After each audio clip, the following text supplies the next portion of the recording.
In this lesson, you'll be able to find the optimal solution for a linear programming problem, meaning finding the combination of the two variables, which will give you, say, the maximum profit or the minimum cost, or use the minimum number of resources. So when the region of feasibility is combined with objective function, an optimal solution can be found, which can do those things, which I just talked about. This part I think we need to highlight. It's really important. The optimal solution is found at the corners of the feasible region, at the extreme corners. And we'll show why that's the case. We need to set up a problem that we'll look at to set up a feasible region. At a school formal can be attended by a maximum of 50 people, teachers and students. At least 5 teachers need to attend for supervision, and at least 20 students need to attend for the event to go ahead. Let's have a go at drawing the feasible region. First of all, we'll write and define our variables. And now I'll identify all of the parameters. The parameters will be essentially everything in here that has some sort of a number attached to it. Minimum 5 teachers. Minimum 20 students. Maximum 50 attendees total.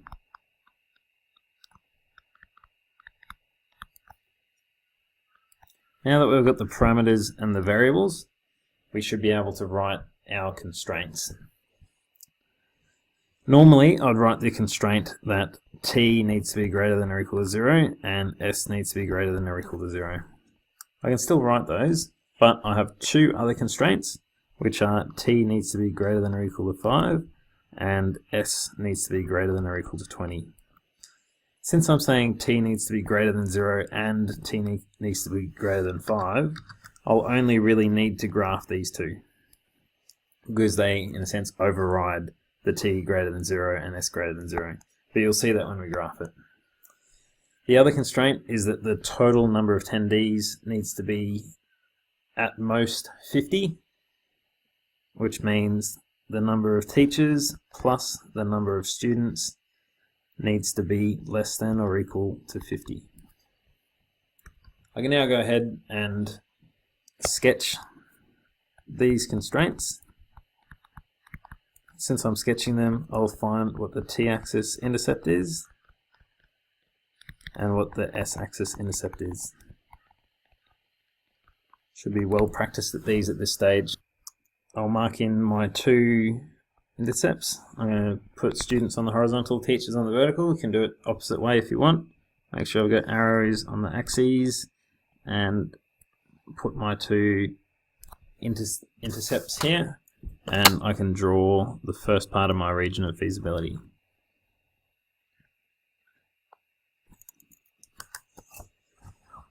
I've put that constraint on. I haven't colored it in. I know it's going to be less than, so I'll be shading down here, but I'm not going to color it in at this point. I'm just going to label it on my graph. These are the 2 constraints that I need to draw. T is greater than or equal to 5. I'll look on my vertical axis and find where t is equal to 5, and I'm going to draw a horizontal line across my graph and write that this is my inequality or constraint, t is greater than or equal to 5. I'm going to be shading above this. My final constraint, s is greater than or equal to 20. I'll find along the s-axis where 20 is, and I'll draw a vertical line from there. And again, right on my graph, s is greater than or equal to 20. So I'll be shading over here. Combining all this shading together leaves me with a feasible region of this triangle in here. I went outside the lines a little bit, but you get the idea. That's my feasible region.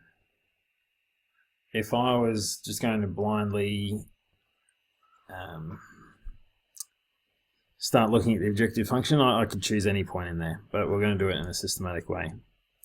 This feasible region shows me all the possible combinations of students and teachers that can go. I could have 20 students, 5 teachers, or I could have, whatever this point is, 30 students, 15 teachers, or some of the extremes as well. 45 is the most students, and just having 30 teachers and 20 students would be the most teachers we could get there. Okay, that's good. More useful is looking at the total cost of this event.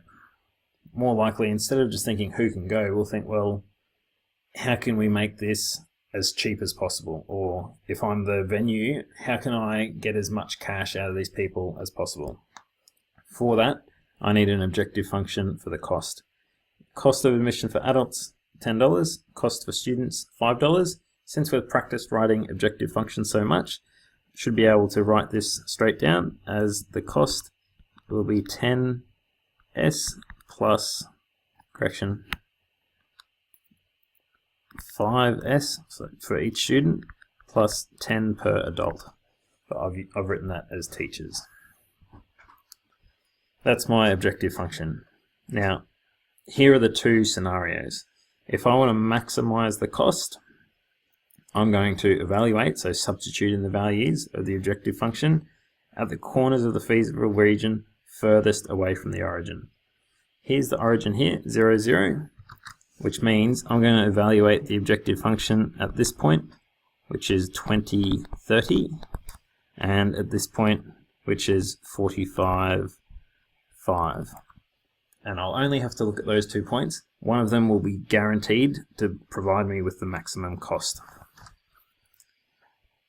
So I need to evaluate at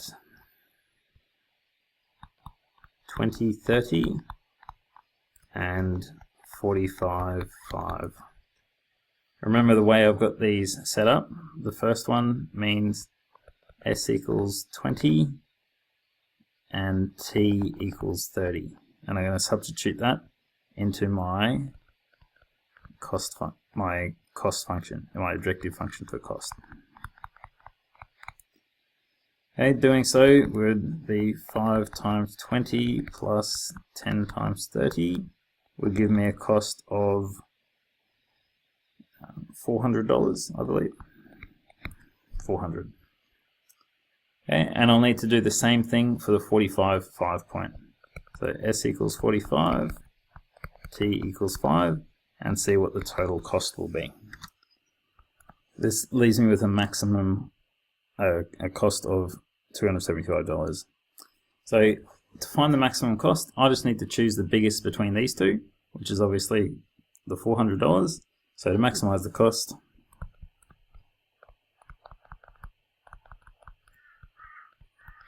I'll need to have 20 students and 30 teachers for a cost of $400. And that is maximizing the objective function if we wanted to maximize the cost. If we instead wanted to minimize the cost, we do so by evaluating the objective function at the corners of the feasible region closest to the origin. So again, here's my origin. This is the point which is closest to the origin, the point 25. I'll do this, evaluate at 25, which means S equals 20 and T equals 5 into that objective function. It'll cost me $150 for this. So to minimize the cost, I'll send 20 students and 5 teachers for a cost of $400. Correction, for a cost of $150. If you forget, minimize, maximize, which corner is it? Easiest way would be just to evaluate at all of the corners. So if you're trying to minimize it and you evaluate it at all 3 corners, you could just compare these 3 values and see which one's the lowest. Okay, from here, you can really have a go at these problems. If you're interested in seeing why this works, I've made a little Desmos demonstration. Okay, what I've done is drawn up my objective function, my region of feasibility, which is this sort of area that's shaded by everything. And what I'm going to do is draw my objective function with a cost of $1,000. So that's what it looks like for $1,000.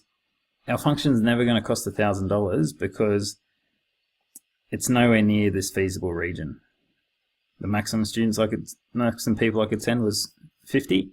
I'm going to need at least 100 people to get to that cost. So if I start reducing this cost, we'll see that this objective function gets closer and closer to this line. We'll see that it's going to come and touch just one of these corners, which occurs when the cost is $400. Have a look back here. Cost of $400 was the maximum cost that we could get. Said that occurred when s equals 20 and t equals 30. If I click my mouse on here, there it is, with the variables switched around. That's right. Okay. That's why we look at the corners. If my costs were slightly different, the green line would come at a different angle and could potentially hit that top corner. Okay, that's the whole idea. Really expensive, cheaper and cheaper, we'll hit one of these corners. What about for the minimizing case? So if I have a function costing $0, there's no one going there. Again, nowhere near my feasible region. Make it more expensive until we see it just touch the corner of the feasible region at $150, which is our $150 over here. And we've got that 520 going again. Okay, we switch the variables around, but the same idea. Okay, so this process does work. Once you have this feasible region, evaluating it at the corners either furthest away to maximize or closest to minimize. Have we got these 15.3 questions, and we'll be able to look at using technology in the next lesson.